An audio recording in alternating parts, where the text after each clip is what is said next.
Hello everyone, welcome back to our channel Marigold IELTS Spoken English Hub. I am Poonam Kalra and I will be telling a lot of things to you about English. पिछले कुछ videos में मैंने आपको active passive voice के sentences के बारे में बताया। हम लोग आप जानते हैं हम वही कर रहे हैं पिछले कुछ दिनों से। तो आज हम प्रैक्टिकली कुछ एक्सरसाइजेस खुद सॉल्व करेंगे एंड उसके लिए मैंने यहाँ पर कुछ रूल्स लिख दिए हैं जो कि मैंने आपको पिछले अपनी वीडियोस में बताए हैं, जिनका लिंक इस वीडियो के एंड पे आपको नज़र आएगा और आप देख सकते हैं। तो इन रूल्स का यूज़ करते हुए we can easily convert active voice sentences into passive voice sentences. So first sentence है people spend a lot of money. ये एक एक्टिव वॉइस का सेंटेंस है एंड हम इसको पैसिव वॉइस में चेंज करेंगे। तो इसके लिए हमें सबसे पहला, जब भी एक्टिव वॉइस का सेंटेंस को पैसिव वॉइस में आपने चेंज करना है, आपने किस चीज़ को देखना है? वर्ब को। यहाँ पर वर्ब है स्पेंड एंड आप देख सकते हैं कि स्पेंड जो है वो अपनी फर्स्ट फॉर्म में ही है, ये वर्ब की फर्स्ट फॉर्म है। तो हमारा जो रूल है, आप इधर देखिए, वर्ब की फर्स्ट फॉर्म। ओके, तो अगर वर्ब की फर्स्ट फॉर्म है तो हमें क्या करना पड़ेगा? हमें एक्टिव वॉइस से पैसिव वॉइस में चेंज करने के लिए इज या आर लगा के वर्ब की थर्ड फॉर्म करनी पड़ेगी। तो अब सवाल ये पैदा होता है कि हम इज यूज़ करें कि आर। ठीक है, तो पहले आप इधर देखिए कि people spend a lot of money. Now money ये एक ऑब्जेक्ट है, इसको हम फ्रंट पे ले आएंगे। यहाँ पर मनी, ये अब हमारा पैसिव वॉइस के सेंटेंस में ये हमारा बन जाएगा सब्जेक्ट। पहले ये ऑब्जेक्ट था बट अब क्योंकि हम इसको स्टार्टिंग में ले आए तो ये बन गया subject. Now money is a singular word. Okay, money एक सिंगुलर वर्ड काउंट होता है एंड हमें पता है कि किसी भी सिंगुलर वर्ड के साथ हम इज यूज़ करते हैं। आर जो है वो प्लूरल चीज़ों के साथ यूज़ होता है। तो यहाँ पर मनी क्योंकि सिंगुलर है तो अब मुझे इस वर्ब को थर्ड फॉर्म में चेंज करना है और उससे पहले मुझे रूल्स के अकॉर्डिंग इज या आर लगाना पड़ेगा। तो मनी सिंगुलर है तो इसलिए what will I right? I will write money is, और स्पेंड की थर्ड फॉर्म होती है स्पेंट। तो यहाँ पे क्या आ जाएगा? Money is spent by people. अब यहाँ पे वर्ड था अ लॉट ऑफ।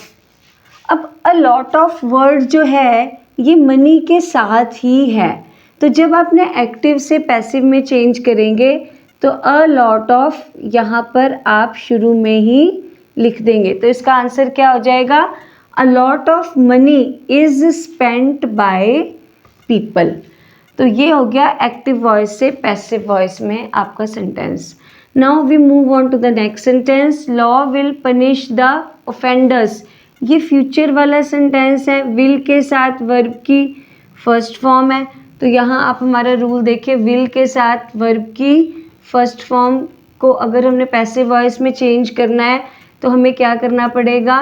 विल के साथ हमें बी लगाना पड़ेगा एंड वर्ब की थर्ड फॉर्म हो जाएगी। यहाँ पे फर्स्ट फॉर्म थी, here it will convert into third form and उससे पहले हम क्या यूज़ करेंगे? Be, will be. So law will punish the offenders. So what will we do? The offenders word, the offenders, this word will come in the beginning and यहाँ पर क्योंकि is are का कोई चक्कर नहीं, विल चाहे singular है या प्लूरल है सबके साथ विल ही यूज़ होता है एंड हमारा रूल भी यही कह रहा है कि विल भी आएगा। सो विल हमने लिख दिया। अब इसके बाद हम लिखेंगे बी एंड पनिश की थर्ड फॉर्म हो जाएगी punished. The offenders will be punished. अब लॉ पहले था, यहाँ आ जाएगा by law.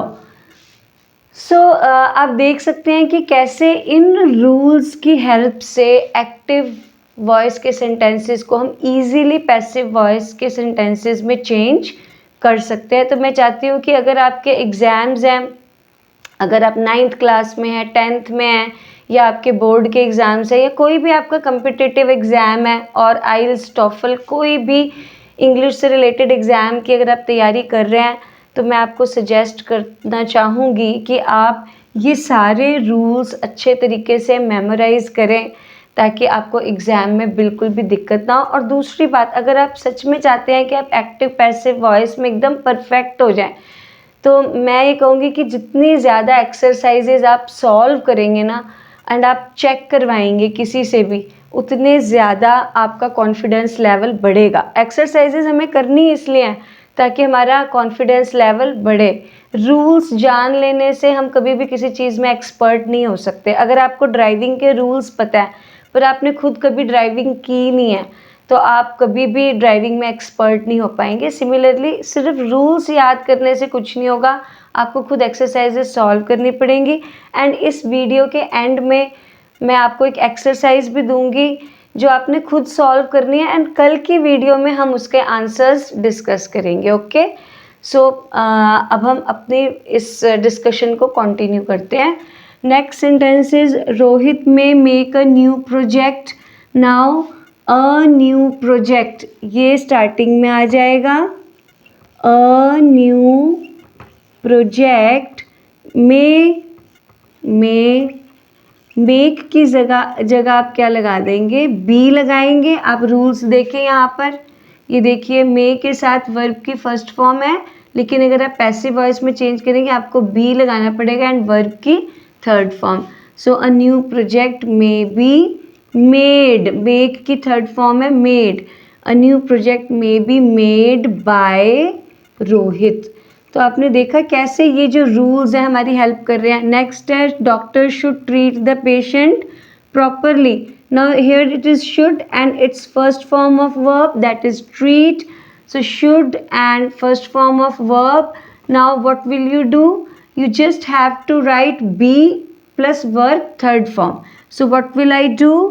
I will write the patient in the beginning, the patient, and should treat की जगह हम क्या लिख देंगे? बी के साथ वर्ब की थर्ड फॉर्म, ट्रीट की थर्ड फॉर्म है treated. Patient should be treated by doctor.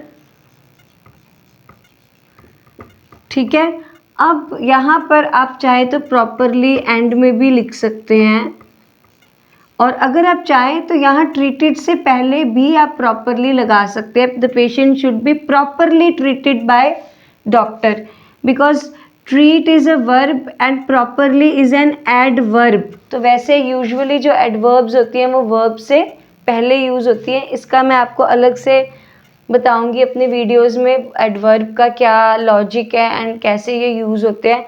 But ये मैंने आज आपको 4 सेंटेंसेस सॉल्व करके बताए हैं इन रूल्स के अकॉर्डिंग। तो मैं चाहती हूँ कि आप ये रूल्स नोट कर लें। And now I am giving you an exercise which you will do today, and tomorrow I will tell you the answers. Okay, so अब मैं आपको कुछ sentences दे रही हूँ।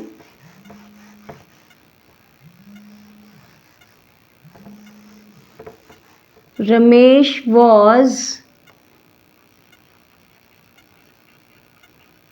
counting the, first sentence मैंने लिखा है pollution is spoiling the environment, and second sentence is Ramesh was counting the coins in the box.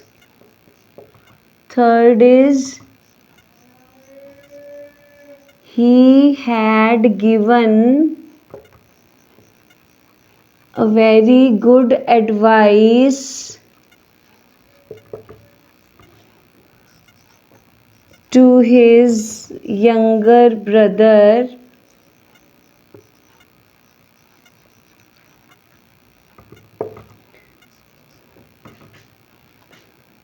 Next, we will have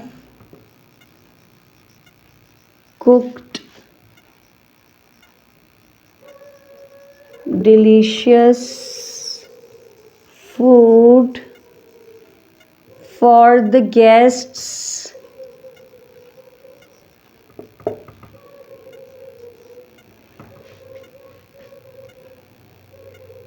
Next, she is parking her car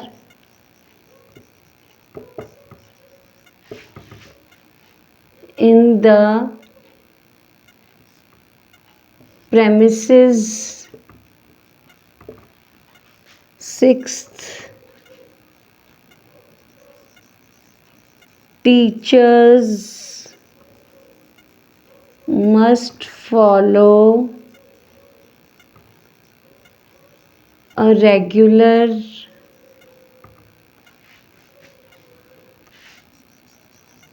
routine of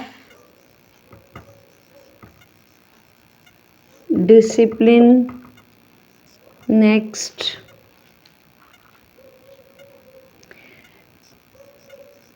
he would plan a creative holiday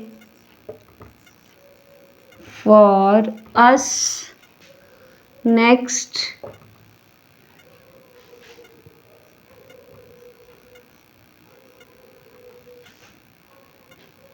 people have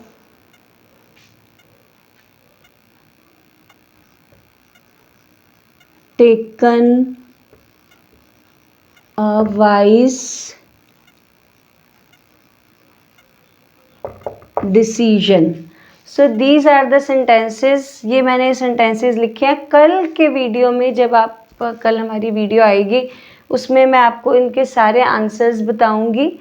plus कल हम interrogative sentences का भी जिक्र करेंगे, discuss करेंगे कि active passive voice में interrogative sentences को आप कैसे समझ सकते हैं एंड कैसे उन्हें यूज़ कर सकते हैं. एंड अगर आपने अभी तक भी चैनल को सब्सक्राइब नहीं किया है तो आप चैनल सब्सक्राइब करें. And all the best to all of you. God bless you all.